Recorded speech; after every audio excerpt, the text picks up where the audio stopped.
Are you looking to become a better real estate investor? Then hang on, because you're about to experience another episode of the world's most popular real estate podcast, the BiggerPockets podcast. But before we get to this week's show, I wanted to invite you to become part of our community, BiggerPockets.com, the real estate investing social network.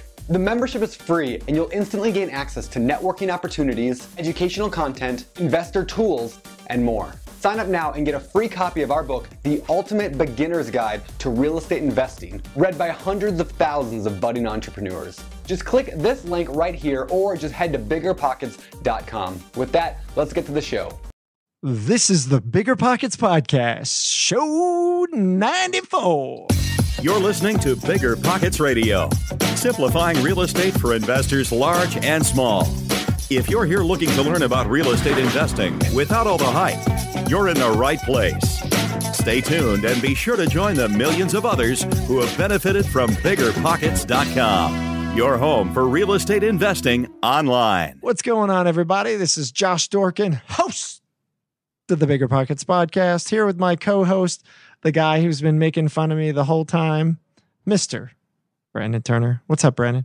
Not much. Today's show, we just got done recording it. We're doing our intro later. Today's show is probably one of the funniest ones we've ever done.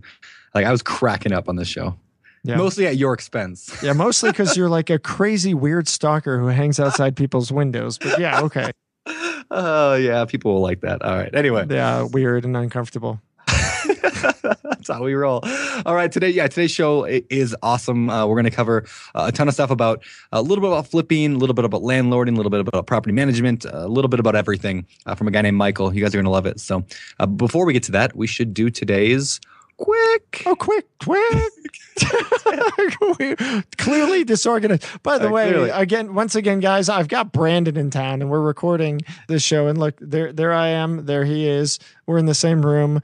It's weird. It's uncomfortable. I really don't like him that close to me. It's kind of odd and awkward. So if there's any kind of weird sound stuff, we've been trying to manage it, but apologies in advance. But yeah, so can I do the quick tip? Are you gonna stop talking? I just kind of wow. Woo. If you're a listener, I apologize. Wow. That sounded so insincere. Our listeners deserve better than that.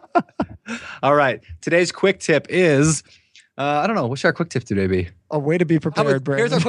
Here's our quick tip. Honestly, here's our quick tip. Our quick tip, if you have a quick tip, we want to start doing some more variety in them. I want you to tweet them to @BiggerPockets. So tweet your quick tip to us. That way you have to be within 100. Well, use the hashtag quick tip. You could do that too. Yeah, hashtag quick tip and @mention us, BiggerPockets, and put your quick tip. Not that complicated. Do you not know how to use Twitter? Yeah, but then you got 140 characters minus @BiggerPockets minus @quick tip. Now you got like a 12 character quick tip. Whatever. The quick tip's gonna be like smile.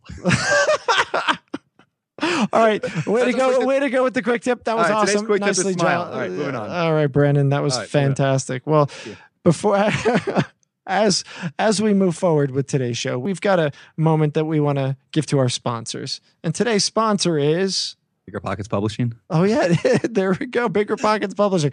All right, guys. BiggerPockets Publishing is the publishing arm of BiggerPockets, and we have put out some incredible books. If you have not yet heard about these books, we definitely recommend you check them out. The book on flipping houses, the book on estimating rehab costs, and the book that's a mouthful, which I can't say.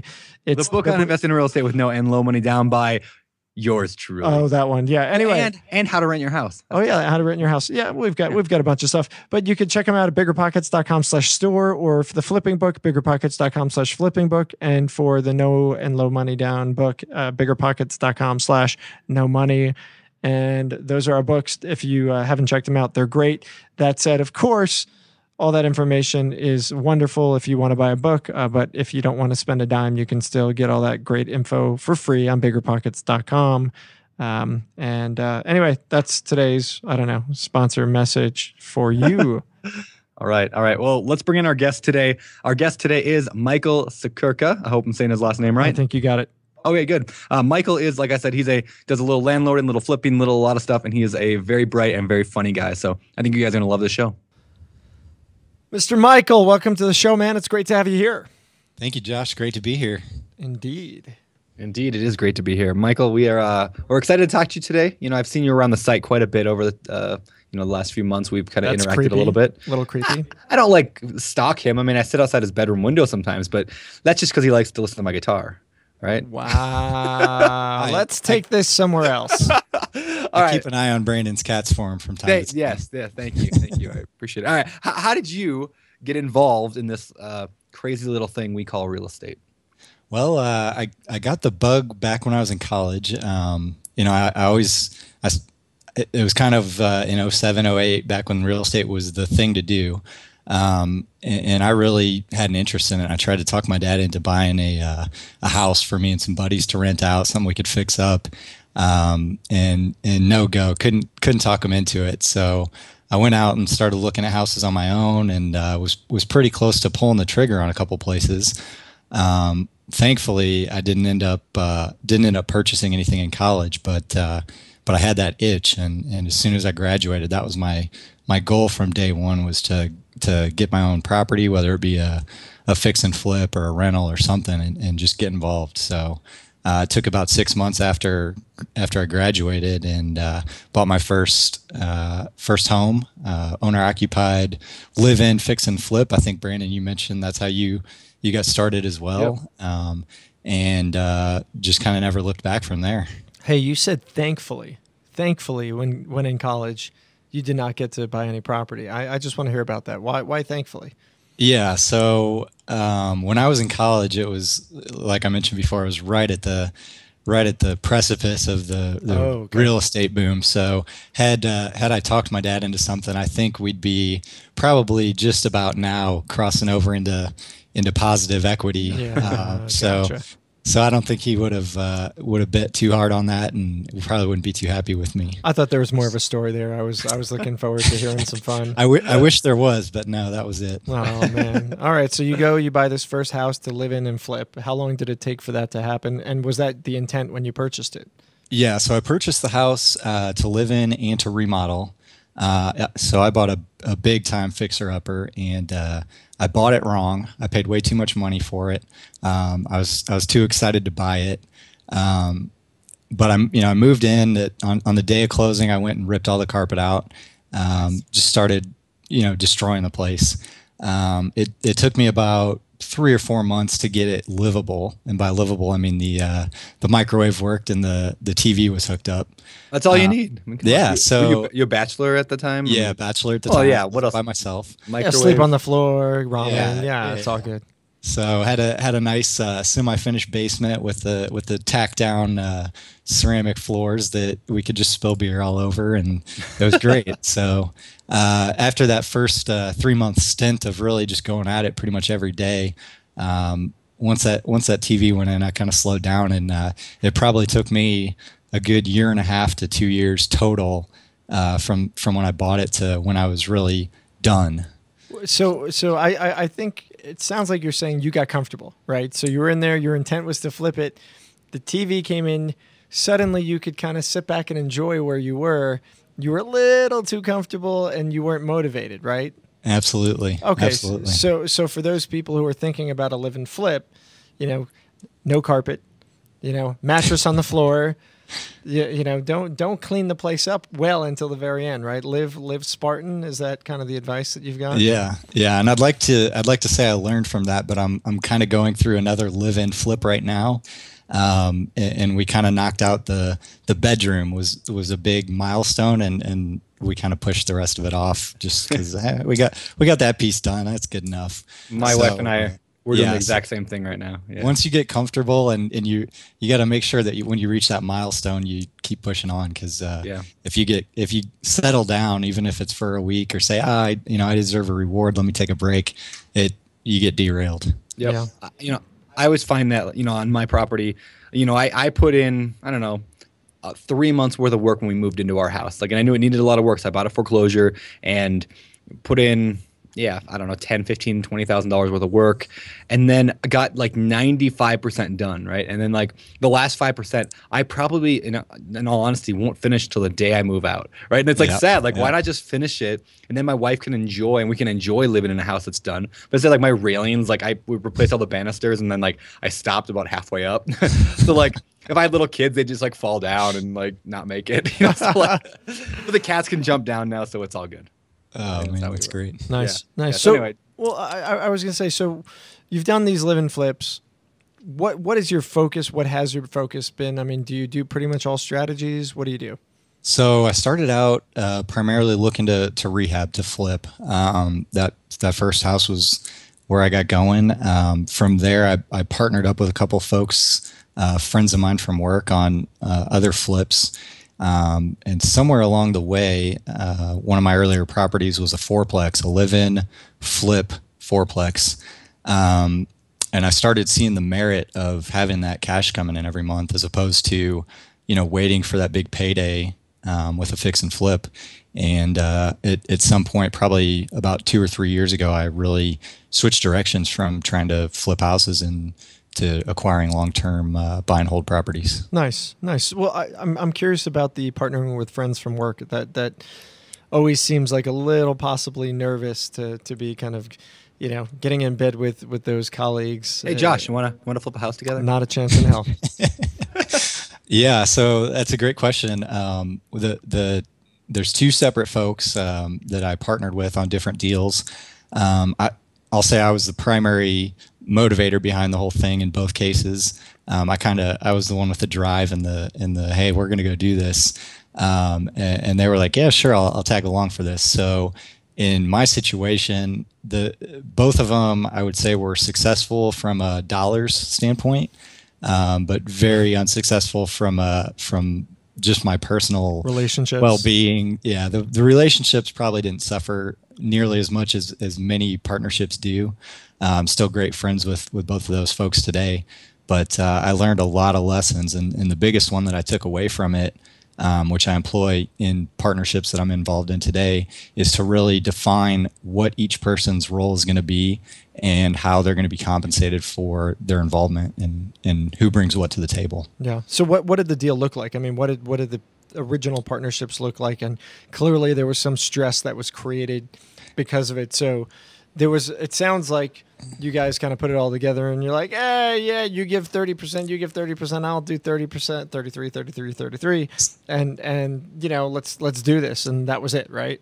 Yeah, it was very unorganized. The deal looked like this. You put in half the money and do half the work, and I'll put in half the money and do half the work. And we'll split half cut the profits down the middle, and everybody's happy. Why doesn't that work? Well, how do you make half of a phone call? How do you just ask Brandon? Besides a podcast on Skype, I don't think you guys meet contractors through Skype, and you really can't you can't share certain responsibilities. You really need to have one person that is in charge of certain things. One of the things I found that I'm good at is dealing with contractors and keeping them on point. And going back to these 2 partnerships, we didn't deal with any contractors. We were doing all the work ourselves. And again, with me being a little bit more experienced with the rehab work and whatnot, I was the one saying, here's how you tile, here's how you do this, and kind of teaching them along the way. And it ended up being more work for me. And I felt like I was contributing more than that 50% mark and still only getting half of that return. Yeah. Yeah, I've been there as well. I mean, that's why typically when I do a partnership nowadays, like my favorite kind of partnership are you lend the money, I'll handle everything else. Let's just keep it that way. It's just so much more simple, right? Because it is hard. And then you get like weird things like, hey, I think I've been doing a little bit more work than you this month, or I did a little. Yeah, it's weird. Like you get a lot of awkward, discussions. Right, so right. it's just easier. It's easier one person does something, somebody else does something else. And that's easier to say, hey, you're not living up to your end of the bargain. This was your task. It's clearly written out here in our documents, and you didn't do it. And how can they argue with that? I mean, they might, but they hopefully won't. But you should be putting time into this. I think a lot of people do what you did, Michael, unfortunately, and they rush in, they say, hey, this is my buddy, well, you're going to, we'll be 50-50 partners. They'll write the, some kind of corporate doc, but they don't really break down every possibility because maybe they don't have the experience to do so. And so I want to encourage people, think about your business, where it's going to be today, where it's going to be tomorrow. Sit down and really break down every possible role that you can imagine the two different people are going to do. If it's not a deal, not an arrangement like what Brandon does, and really write everything out. Just brain dump for a day, 2 days, a week, a month, whatever it takes until you guys have nothing left to dump, right? And then just start pointing lines and assigning roles to people. And I think that in itself is going to help protect you, or obviously do what Brandon does and make it really simple. You give me the money, I'll do the work, done. Yeah. One of the things I see quite a bit on BP is folks that, commenting, hey, I'm going to partner with so-and-so. How do I structure this? And my first thought is just kind of like, oh man, why are you asking complete strangers how to interact with somebody that you're going to be halfway, you're going to be in bed with on this deal, right? Yeah. And so since those first two partnerships, I have partnered up with other folks.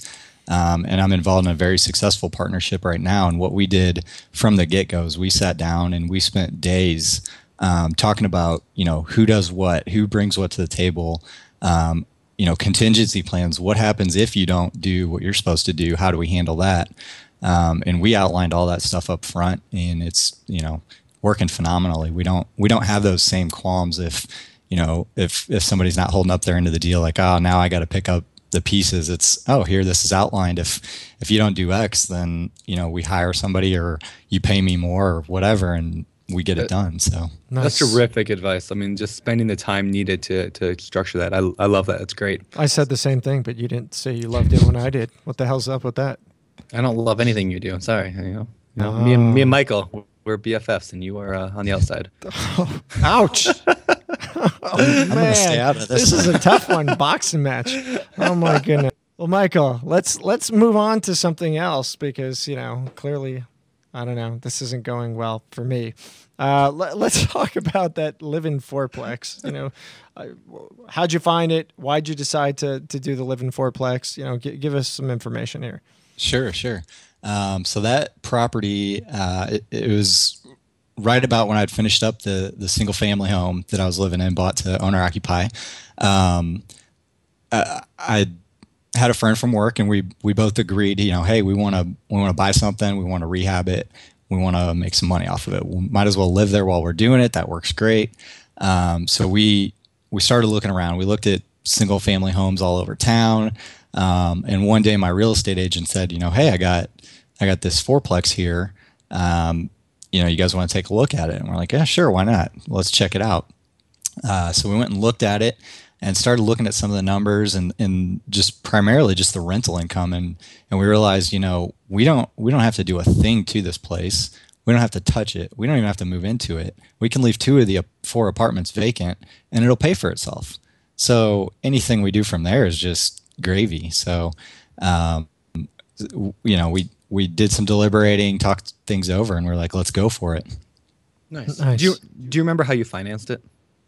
Yeah. So that was actually a challenge. I think we went to several commercial lenders initially. We went to several conventional lenders. What we ultimately ended up doing was getting a conventional loan on it. And actually, since I had not sold my primary residence yet, my partner actually got the loan on it, and I had to gift them the money for my half of the down payment to appease the bank and make that work. Nice, interesting. Yeah. I'm curious. You had talked about your real estate agent pitched the fourplex to you. So do you guys, you guys get lots of deals from your agent? Do you have a very proactive agent who's out there kind of finding deals? Are these on market deals, or are these kind of, hey, he knows everybody in the neighborhood, and when somebody's about to list, they hit him up and they're like, hey, John, this thing's coming on soon? Great question. So I'd say the majority of the properties, almost all the properties that I look at, come off of the MLS. And and a good tip for people getting started out there is to actively monitor the MLS. And if you see something that's appealing, jump on it. Because if it's a halfway decent deal, it's going to be gone in a couple days. How does somebody who's not a real estate agent actively monitor the MLS? I mean, how do they do that? So I get a daily feed from my agent. It's automated. She doesn't do a single thing. She just went in and set up the parameters. So anytime a multifamily property in the areas that I'm interested in comes on the market, if a price changes, if it comes back on the market after a failed contract, or anything happens, I get an email notifying me immediately. And so I can reach out to her and say, hey, let's go back and look at this thing. Okay. Yeah. I do the same thing with my agent. Like, and if people are listening to this and they don't have that set up, just call your agent and find out if they can do that. Almost every agent can do it, and if they can't, I don't know, maybe you need a new find agent. a new agent. Yeah. It's pretty standard. It's pretty standard stuff, and yeah, I mean, it helps you be quicker. I mean, I wouldn't rely on just like Zillow or Trulia or one of them because they're good information, but they're not complete. They're not the MLS. So yeah, hey, and so in terms of establishing that criteria. You said multifamilies in XYZ area. What is your criteria exactly? I mean, do you have anything more specific than that? I mean, are there any kind of, hey, we want stuff that has only, 3/4 showers or baths? Yeah, I could probably talk for half an hour about what I like and don't like in properties. Some of the big things, and these don't come into the automated email list, but things that I typically look for. One is the area that does come into play in the automated list. I kind of identified early on areas that I'm comfortable investing in, comfortable traveling to, and comfortable having tenants in. And once I identified that, I kind of got a bulk list of here's all the active properties. Over the years, after owning property and looking at hundreds and hundreds of properties, I've identified some things that work for me personally. I almost never look at a building if it's not separately metered, unless it's priced significantly low enough to where I could go in and redo the entire electric and separately meter it. I tend to shy away from anything that doesn't have central HVAC. I'm not a fan at all of the window units. To me, those just kind of scream dumpy apartment complex, and my landlord doesn't care about the place. So every single one of my units has, and that's nothing against you guys if you got that. I know. I'm just looking at Brandon's reaction. We don't have air. You just don't give them air conditioning, right? I'm in the Pacific Northwest. It gets above like 75 degrees like once a year. Yeah. They can suffer that one day a year. Yeah. There is a bonus for having property in Podunk. They don't have to worry about air conditioning. They don't have to worry about watering the grass or the plants. I mean, it's a paradise there when it's sunny the 3 days of the year. 4, Josh. 4. Okay, so sorry. Come on, calm down. Anyway. All right. So, where were we? We were talking about his criteria. If you were paying attention, you might know that. But he's talking about the metering. It's got to have metering. He was talking about the air conditioning units and the windows, which you got kind of angry about. Are you trying to prove something here? You were listening to all of it? All right. So tell us more criteria. What else is interesting to you, Mike? So I definitely most of my rental property is near a college campus, near the University of Louisville. So I tend to look for things that are going to appeal to that college student, something that's easy to maintain. I don't mind carpet in my units because over the years I've spent a lot of time getting to know carpet installers and can get it pretty cheap. So built-in kegerators. Sorry, can you repeat that? Built-in kegerators. Yeah.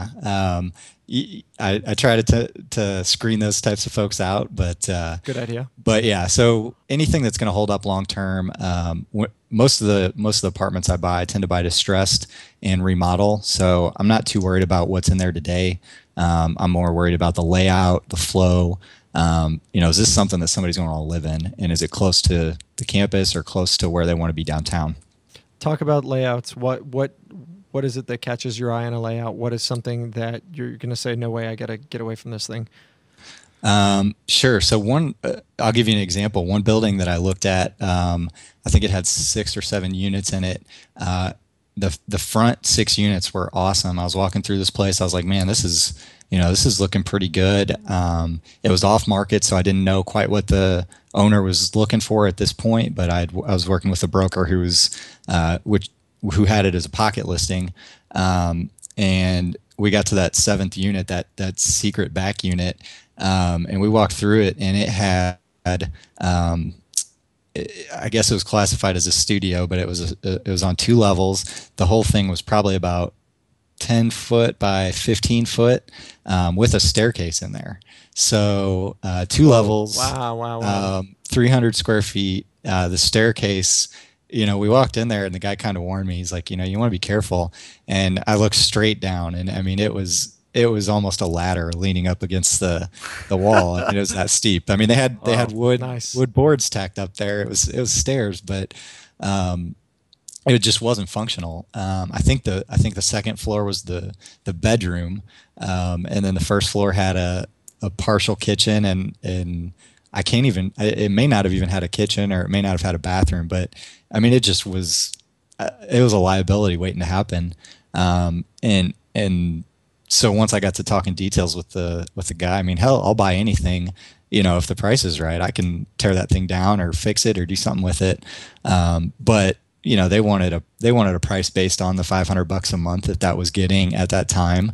And to me, I would have just had to scrap the whole apartment and get rid of it. So that's the kind of thing, I try to avoid anything that is going to be hard to rent. If it's going to sit, that apartment, sure, it has a tenant in it today, but when that guy leaves, how hard is it going to be? Am I going to have to wait 6, 8, 10, 12 months to find the next person that's willing to deal with those crazy steps? Yeah, and that's smart on your behalf. Just, I mean, liability reasons, something like that sounds like it could be pretty dangerous, and B, for exactly what you said, something like that you would think is going to need to be knocked out, right? You'll have to, expand the other units and use that space. Well, if they're selling based upon rents collected, you're never going to come to a price on that.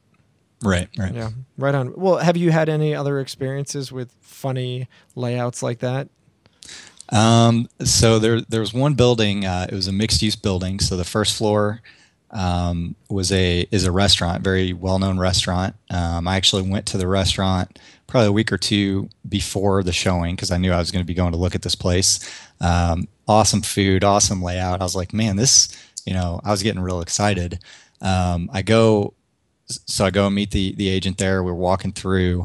We walked through the restaurant, kind of looked around. It was a little funky. It was the storage space was a little tight. No big deal. Then we go up. The 2nd and 3rd floor are residential units. So I think there were a total of 6 apartments in the building on top of this restaurant.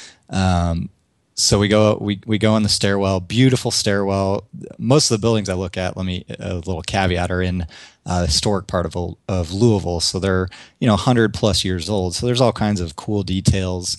And we can talk more about that later, but the inside of the hallway, just awesome. So I'm walking in and I'm just like, I'm starting to get giddy. I'm like, this is going to be great. We get up to the 2nd floor and go into the 1st apartment, and it was very disturbing. So first of all, it was a bathroom with no door, no nothing. It was just a toilet sitting, kind of in the back of the room. There was a sort of kitchen, but really it was just a mini fridge and a stove, not really any cabinets, very strange, a bed and a dresser. And I kind of poked my head in it and I was like, what the hell do you even do with this? Who's going to rent this out? So we kind of looked around a little bit more, and it turned out it was the kind of place that some guy was keeping for parties and stuff on the side. It wasn't he wasn't living there. Yeah. So I thought that's a little interesting, but whatever, let's see these other 5 units. So we go across the hall, and I take that back. I think it was actually 8 apartments, not 6. So we go across the hall, and go in the door there, and 3 of the other 3 units on that floor had all been merged into a speakeasy type bar, almost like an Elks Lodge. Had this very, very like mahogany rich, musky old man type of feel to it. And I'm walking through this and I'm like, what do you do with this? And I'm talking to the guy and I'm like, this is kind of cool. I might, come check it out on Friday night and see what's going on. But I'm not, what do I do when this guy decides he wants to hand in his keys and say, I can't do this anymore. I found a 23-year-old bimbo that's the love of my life. And, she's keeping me on the straight and narrow. So, sure, the place was bringing in, I think on that floor with those 4 units, I think the guy was paying $2,000 a month. He wanted to keep that arrangement and blah, blah, blah. But, I was looking not 6 months down the road. I was looking 6 years down the road or a couple of years down the road. What do you do when somebody, you've got a tenant who's there who looks like he's going to be there for a while. He's paying, numbers look great, but when he's gone, there's no, it was an unlicensed bar, so to speak. I'd have to completely gut the whole floor and redo it. So I was just like, the building's great. I love it, but I'm not going to touch this. That makes sense. Yeah. And that it's the same situation, right? It's you could have renovated it. You could have kicked him out and cleaned up the units and done something nice with it. That would have cost you money. They were probably not going to list this price for a discount because they had rents coming in. It was in good condition, right? And so unless you can talk them down, right? I'm assuming if you were able to get them down by X amount, it would probably be worth your while, though, right? Right. So at some point, that deal, I'd be all over it. And one of the things that happened in this deal is the broker that had showed it to me, after he asked for feedback and kind of went back to the sellers, he said, they really want an offer. And I was like, well, I don't really think I need to make them an offer. It's going to be insulting. He's like, no, they're they really want to sell. They want an offer. They need to divest this property. So I was like, all right, let me crunch some numbers and figure out what it's worth to me. And I made him an offer. It was pretty close to my highest and best, and it was about half of what they had it listed for. So got a very quick no, thank you, and that was that. So, and that property's still on the market today.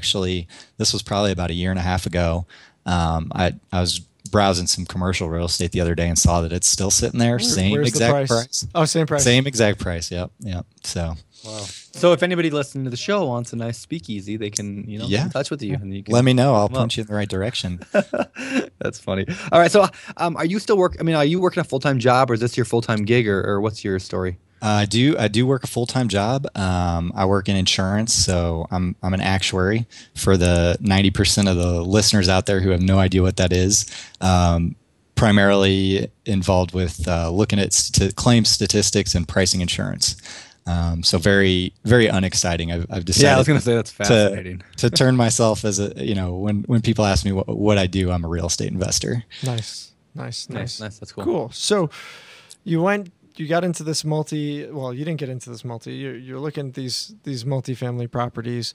Is that really your bread and butter today? I mean, do you really just like focusing on those types of deals? Yeah. So, the last fix and flip I did, I probably sold about 1.5 to 2 years ago. And that really turned me off to fix and flipping and turned me on to apartments. Cause at that point I had probably about 10 to 15 units, rental units, and they were more or less covering, my holding costs on this fix and flip that just did not go as planned. What went wrong? It really wasn't that bad of a deal and all for, compared to some of the stories I've heard. The biggest challenge that I faced on the whole property was we finished an unfinished basement and found a leak down there after the fact. So I had to, rip out and refinish the basement, pay, $4 or $5 grand to have the basement sealed and get French drains put in and all that jazz. So that was a big setback, and that was, after the property had been on the market for quite some time.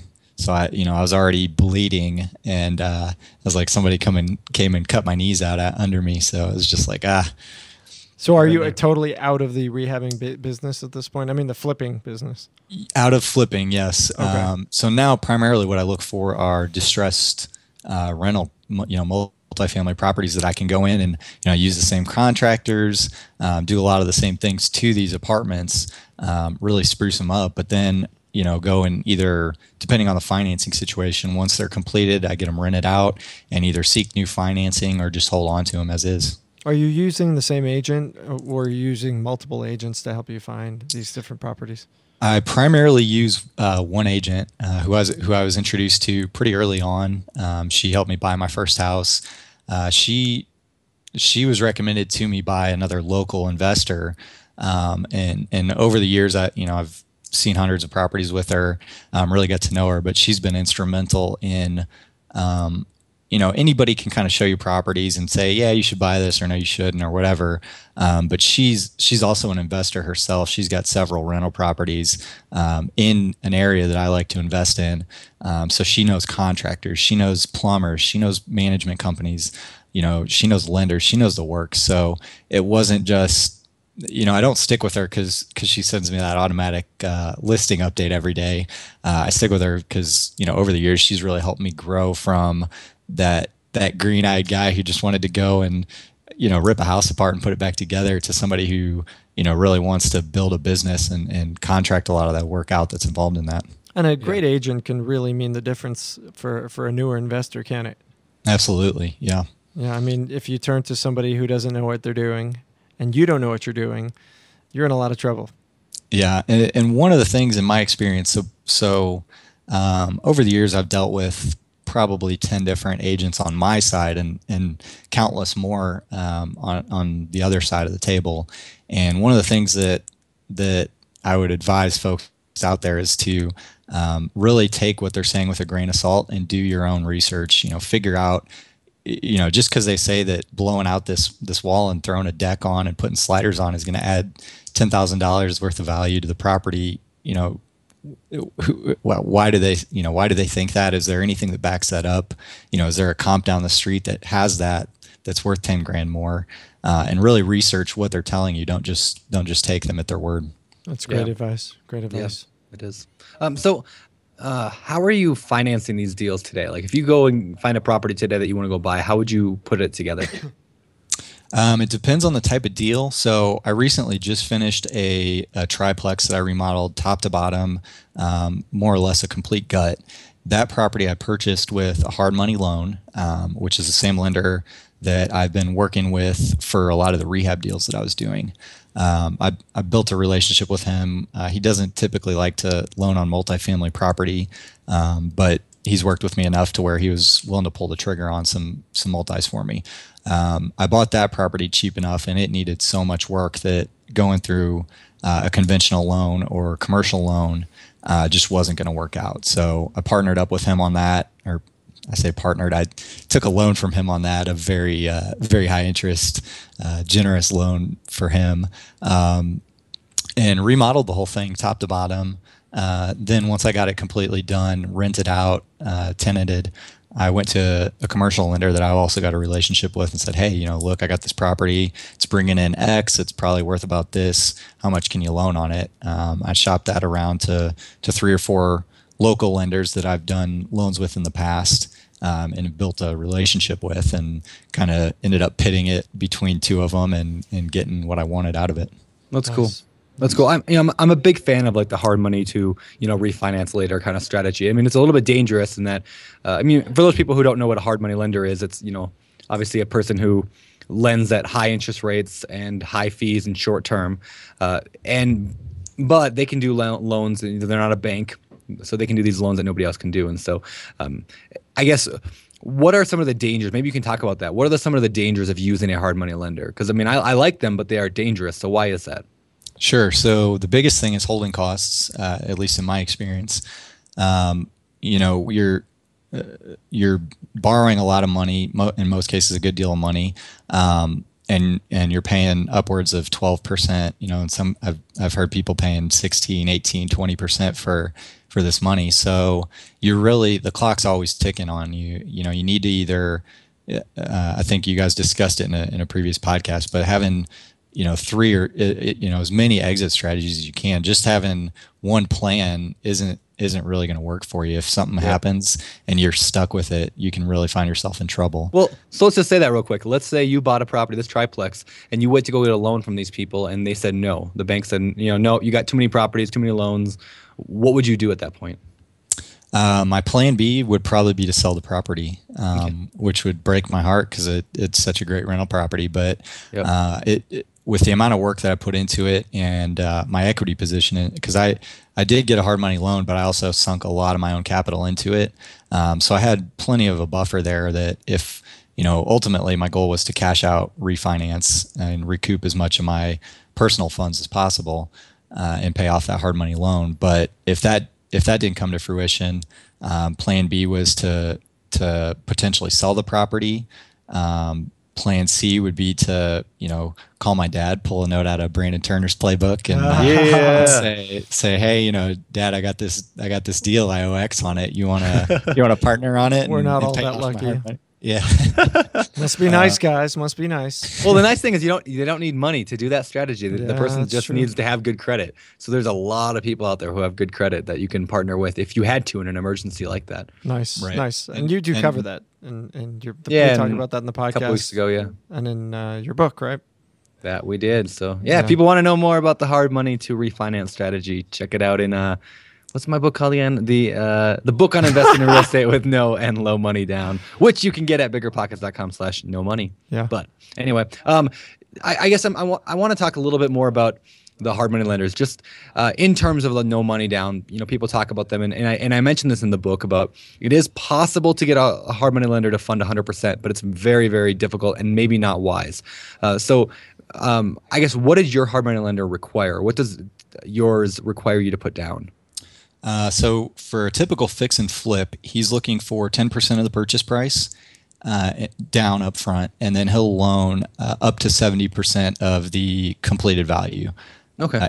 The after repair value. And he does a full as-is appraisal and after repair value appraisal. He's got an appraiser that he works with. So this isn't like a typical bank where, you go in and say you want a loan, they approve you, and then they call some random 800 number and Joe Schmo goes and appraises it. He's got one appraiser that he's been working with for years, who he trusts for valuation on property. So those are the typical numbers that he requires. Now, when I got into, I've done a couple of multifamily deals with him, and he's required more upfront on those. I think he only loaned about 80%, but he did throw in capital to help do the remodeling. So it's very appealing. For somebody like me, I may have enough money to buy the place with a normal loan, but I may not have enough capital to really clean it up and make it what I want it to be. So having somebody that can, lend that money short term and give me a bridge to get where I need to be is tremendously helpful. And you said he threw in that extra capital. Let's not confuse people. That was not a gift. Yeah, he just showered. He showered me with the money. He wrapped it up in a box, put a little bow on it. It was beautiful. Nice. That's awesome. I need some of those boxes. Yeah. All right. Hey, so Michael, I'm just curious here. I mean, you're working a full-time job. You're a number crunching actuarial individual. What's your plan? I mean, are you trying to, do you have a goal of, hey, I want to buy X number of properties. I want to have enough property to be able to offset my actual job income and just quit my job?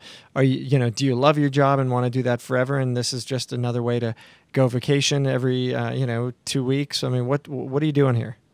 That's a great question. So when I started out, my goal day one in my corporate job was to save up enough money so I could start flipping houses and get that, start making six figures a year, go on HGTV, have my own TV show, quit the corporate job, and just be a star.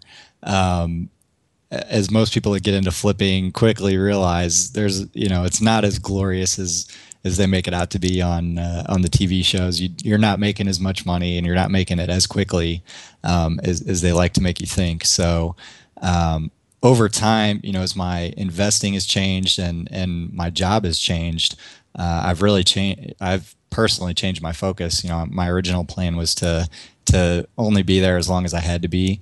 And now my goal is to really grow both my real estate business and grow in my professional career, and just wait until, I get to that crossroads where it makes perfect sense to say, I got to get out of this job. I'm making so much money in real estate, or what am I doing messing with this real estate? I've got this great job. And at some point, it's not clear to me today what the answer is there, but I do enjoy my job.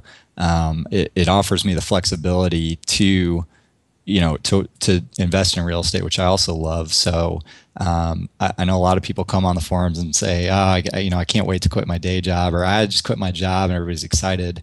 I really love what I do. And quite honestly, if I quit my job, which I probably could at this point pretty easily, I'd be bored to tears. I don't know what I'd do all day. Well, and honestly, that's kind of what happened to me, right? Like I quit when I was 27 and I said, well, I don't have to work a job anymore. I got, passive income, quote unquote, right? But I was still managing my own properties, and I realized I was pretty bored, and I didn't really like managing my properties that much. Like, so I'd rather have my wife manage my properties, and I'd rather do something else fun, which is why I'm here today on the podcast. So, I think pawn the dirty work to your wife. Nice. That's awesome. She kind of likes doing it. Okay. I hate the phone. Like people who know me, I hate answering my phone and talking on it. So you got to do that as a property manager. Speaking of, do you manage your own properties, Michael? I do. Good question. And by the way, I never get phone calls. So you must be doing something wrong. I'm doing something wrong. What you're doing. Really? Wait, are you kidding? You never get phone calls? Never. I've probably gotten 2 phone calls from tenants this year. What do they do? Text you or what? I get a text message. I get an email. Never get a phone call. Do you tell them to text or email you, or that's just what they do? So I kind of set the tone when I start interacting with them from the day that they training. So I kind of mentally train them that here's how you communicate with me. When somebody reaches out to me through Craigslist or Postlets or Hot Pads or one of these other great sites. By the way, if you're getting into rental property, you've got to use these sites. They're free. And they just, anybody who's looking for an apartment's out there digging around on them. So take advantage of that. But when I get an email from somebody, I over the years I've kind of learned to tweak how I handle it. But I ask for a set of things, and if the person doesn't provide me answers to these 5 questions, I don't waste my time on them. And one of those questions? One of them is a phone number. So if you can't give me your phone number, why am I wasting my time with you? A second thing is I just recently started doing this, but asking why the person's interested in moving. One of the things I've found is that folks will email you and say, hey, I really want to look at this apartment, and I'll get through. I'll show it. I'll get through the application process, and then find out that they're wanting to move because they can't afford their rent on their current place that's $25 more. And it's like, well, I could have nipped that in the bud right at the beginning. Another question I ask is, when are you looking to move?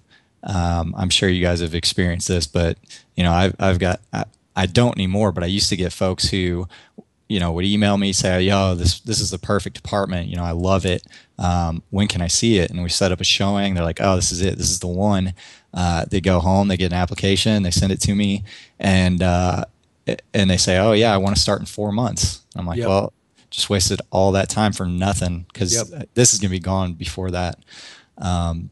So those are some of the questions I ask, and I also ask how many people will be living in the apartment, because most of my apartments are 1 or 2 bedrooms, and I've had like groups of 3 or 4 people interested in renting out a 1-bedroom apartment, and I don't even want to waste my time going to show that, because it's not going to happen. Yep. Yeah. That's cool. I mean, that is so important to the pre-screening, because you'll drive yourself crazy if you go out and show a unit to every tenant who calls you. I mean, like the vast majority will never qualify anyway. So the more you can do up front to disqualify them, and only show it to people who are probably going to work out. I mean, I do a lot of group showings. Like last Saturday, I had. Typically I don't do it anymore. My wife does, but there's this one property that I'm taking full responsibility of, because it's a long story. It's my best friend's house. Anyway, yeah, so I scheduled 6 showings all for the exact same time for 10 o'clock. Guess how many showed up? 1. 3? 1. 1 out of 6 showed up for their appointment. these people all excited about it. They'd all seen the house. They'd driven by. They'd all wanted to see it. 1 out of 6. So had I made 6 appointments, I would have wasted 6 hours or 5 hours of time to do that. So that's why I always recommend, do that. Screen ahead of time and do group showings. And good advice.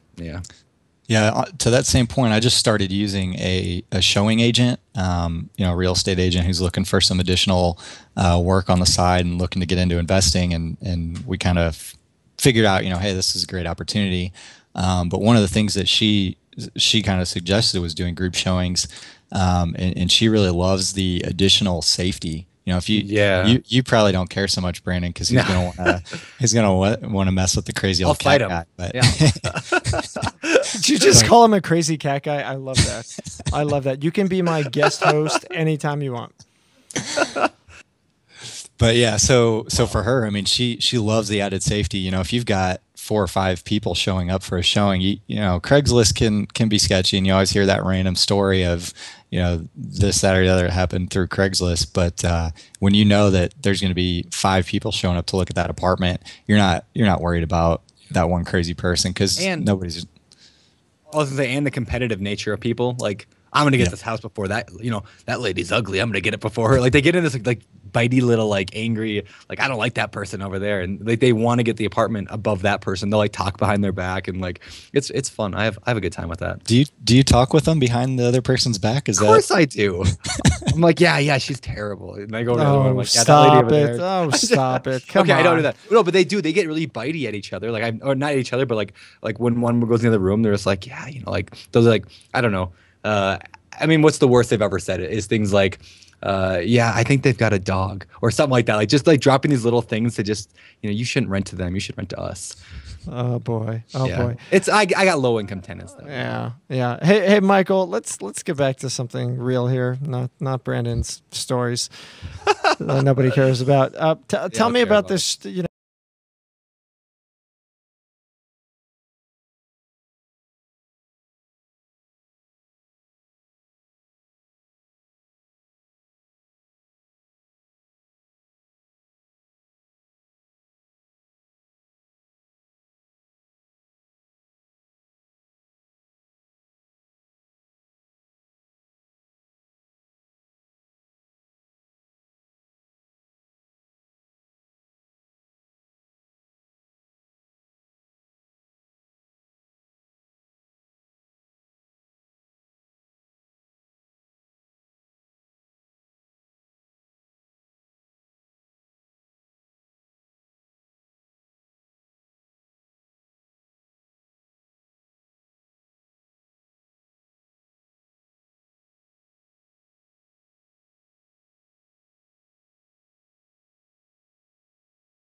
of us, and we didn't iron anything out at that time, but I kind of left and thought about it a little bit more, and she thought about it a little bit more, and we did come to a per showing payment arrangement. And that's also one of the things that drove me into group showings, is because if she's only there for an hour, if I get 6 people in there or 1 person, it's still going to be the 1 showing fee. So that's kind of how our arrangement works. And it's worked great so far. No complaints there. I don't have any advice for somebody who doesn't have this arrangement and is looking to go out and find it, other than connect with people, whether it be through BiggerPockets or your local REIA meeting, and eventually you're going to come across somebody. I mean, heck, if you would have found me 5 years ago, I would have been that guy that would be like, oh, you'll let me show an apartment for you and you'll throw $20 my way? Yeah. Just tell me when and where, I'll do it. So you only pay her $20? Wow. I pay her $20. Yeah. Wow. Is that unreasonable, or? I don't know. I'm just, it doesn't sound like a lot of money. It sounds cheap to me. I mean, you should pay her more. Like he said, 5 years ago, I would have hands down done that for $20. I'm just busting your chops, man. And I agree. I would have done the same thing. So, yeah. Cool. I think it's awesome. Sorry, I'm moving on. Uncomfortable. No, I'm moving on. Stop it. I'm gonna have to tell her not to listen to this. she's gonna come back to me and say, "Hey, I want 45." Yeah. I'll say, "Well, Josh has your other 25." I got her back, and I want a commission. I want my check. Thank you very much. No. All right, Brandon. I know you want to move on to something, don't you? Yeah. I'm going to move on to the world famous fire round.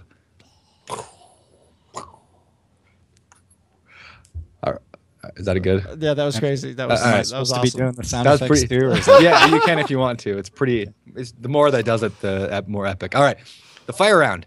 These questions come ripped out of the headlines of the BiggerPockets forums. Number 1, what is your best advice for finding a top of the line property manager? Now I know you manage your own properties, but this was a question, so I want to throw it at you. Do you have any good tips? Do you think people should on finding a property manager? Yeah, that's a great question. And I've actually screened/spoke with many property managers in the area. I bought property that was managed by property managers.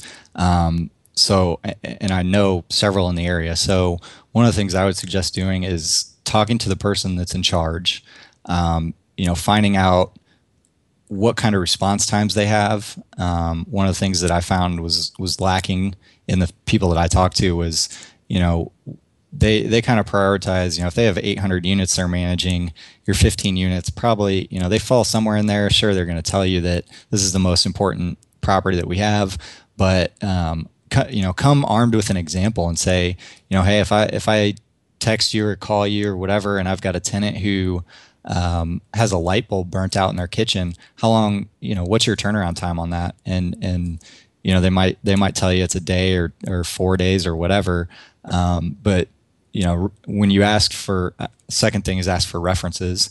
And if you get a reference, call that person and ask them the same question.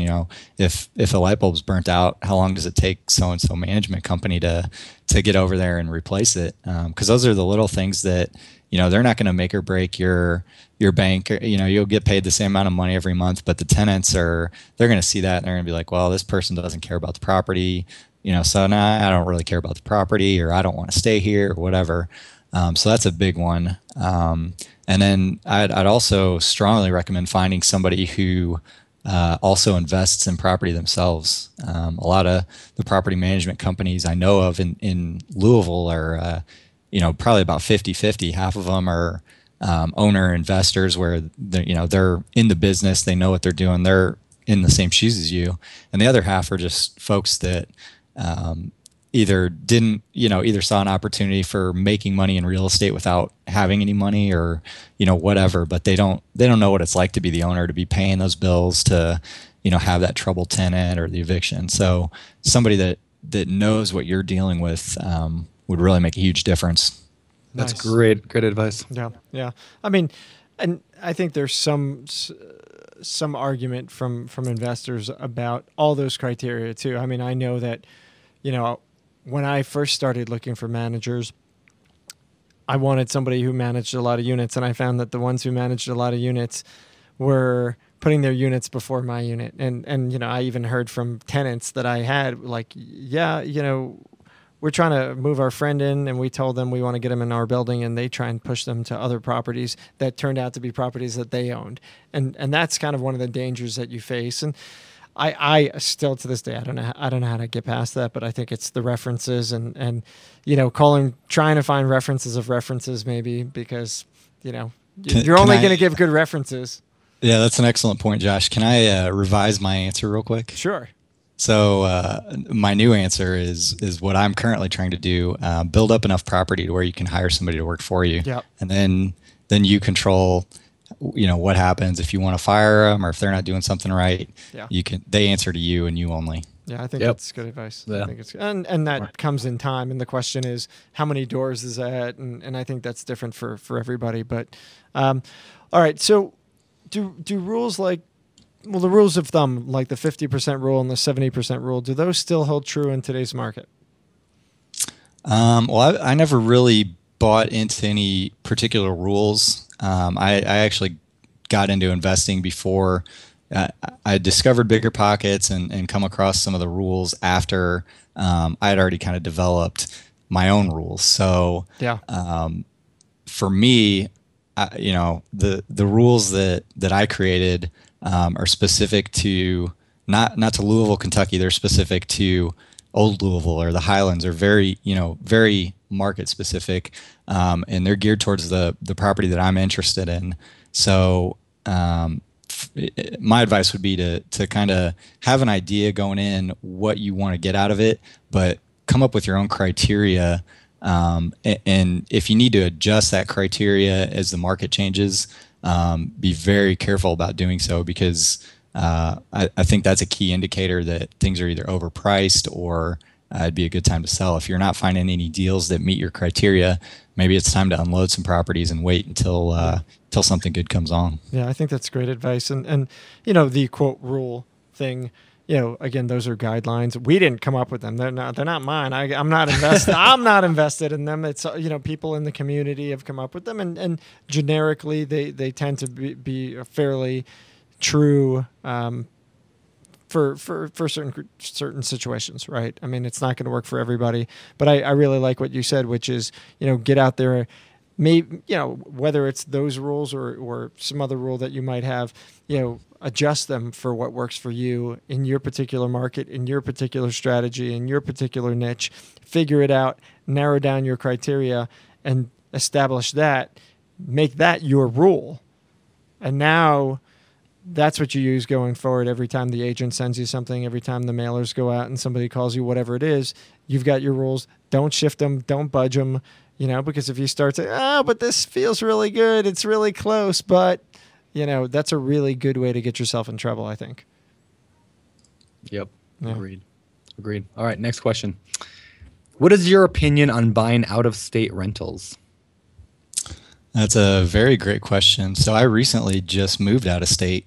So I'm now actually a out-of-state landlord. Interesting. Moved down to Southwest Florida and have been down here for a couple months. My current plan is to continue purchasing property out of state now, which would be Louisville.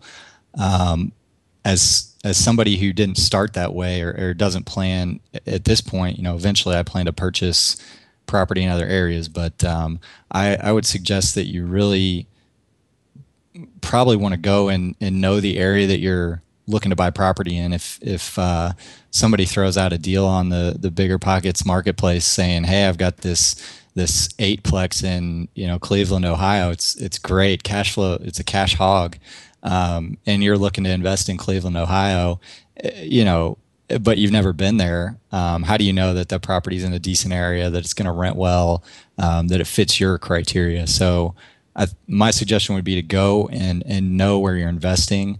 And then after you get comfortable and know where you want to buy stuff, find folks on the ground that can be on your team and on your side, whether it's a realtor or some contractors or whatever, and make sure you're on the same page with them and really utilize them for what you're trying to do.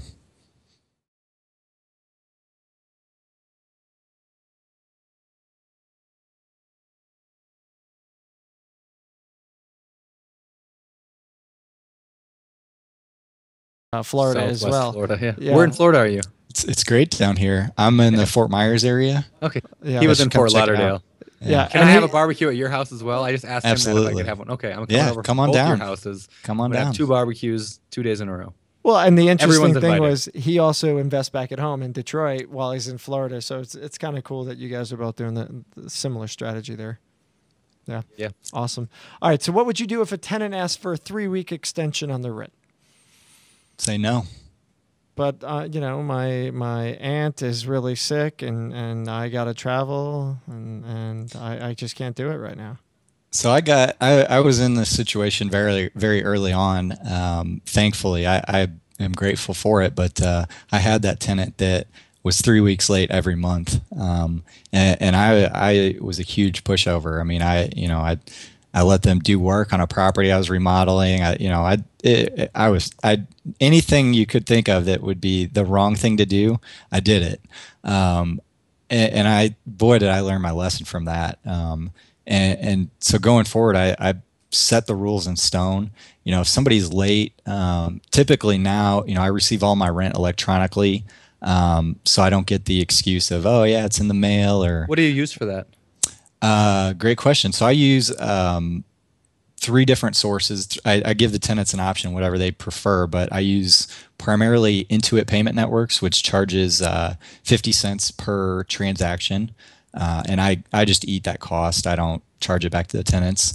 The other options I work with are Google Wallet. I just started using that 3 or 4 months ago, and that's been working out great. And then the other one, some folks, if the tenant banks with Chase, I like to use Chase QuickPay because that also works very well. Nice. Okay. The last 2 options are free, cool, which is even better. Definitely. So you derailed my train of thought. I forgot where I was going with that. Yeah, we were what was talking the original about, question? It was about tenant for 3-week extension, and you said no, I don't do it. Absolutely not. So move on to the next question. So yeah, but with the electronic rent, I know the day of, is it there or not? There's no question about is it in the mail or I forgot to stop by the office or whatever. I know either I have it or I don't. Yeah. Typically, what I do is with all my tenants, I'll text them. I very rarely have anybody that's late, but if I do, I'll text them and say, hey, I didn't receive your rent for whatever month, for October, and they'll get back to me within a day and say, oh yeah, I forgot, or I don't get paid till Friday. And I say, all right, well, here's add the late fee on there. And I'll, if it's with Intuit Payment Networks, I'll cancel the request for that payment and I'll add the late fee on there. But that's a huge thing you got to do is stick to those late fees.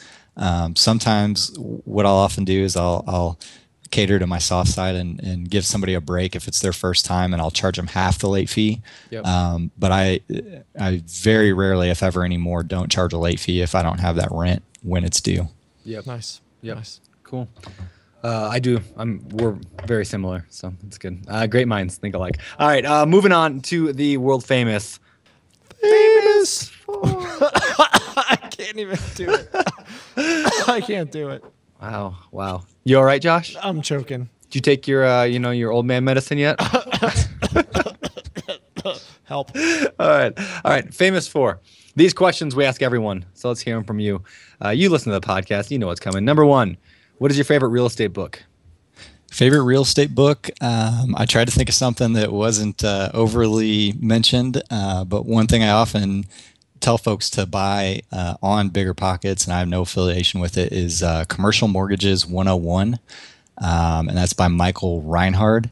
I kind of stumbled across that book when I was trying to refinance a sixplex, and that was kind of when I figured out, oh crap, I can't get conventional financing on this thing. And it really just opened my mind up to the world of commercial financing, which if you want to get into buy and hold, at some point you're almost going to have to understand how that world works. So that book covers it in detail. Nice. Great. Nice. I had not heard of that one. So Nope. Cool. All right. And that's not one of our books. I think Michael was just saying he mentions it to people on the site. So just to clarify.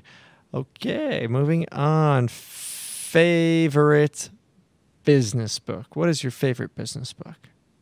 I tried to do the same thing and come up with something that wasn't overly mentioned, but I really got to lean on the 4-Hour Workweek. Tremendous book. It really kind of forced me to think about how to simplify things instead of overcomplicating them. Nice. Yep. There you go. What about hobbies? What do you do for fun? I love wakeboarding. Been into that for about 10 years now. Part of the reason why I moved down to Florida. Yeah, I was going to ask. I'd like to do it for more than 2 months out of the year.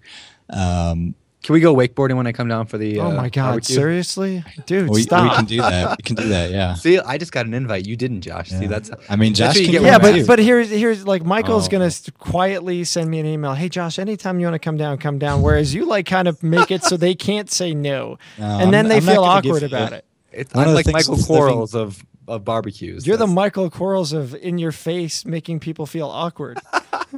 Well, Josh, one of the things with living in Florida is you don't have to invite people to come visit you. So We'll come anyway. Sadly, I'm probably not going to send you that email. So if you want to come, you got to ask, man. Wow. Okay. All right. Or you can show up. I don't care. I think I'll just show up. I'm showing up.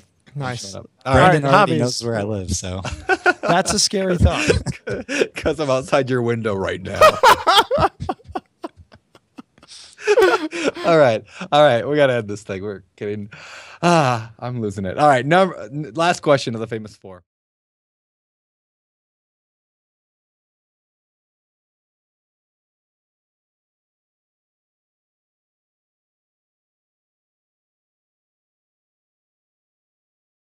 was going to say passion. You know, you really got to love what you do, but there's plenty of successful folks that aren't really passionate about real estate.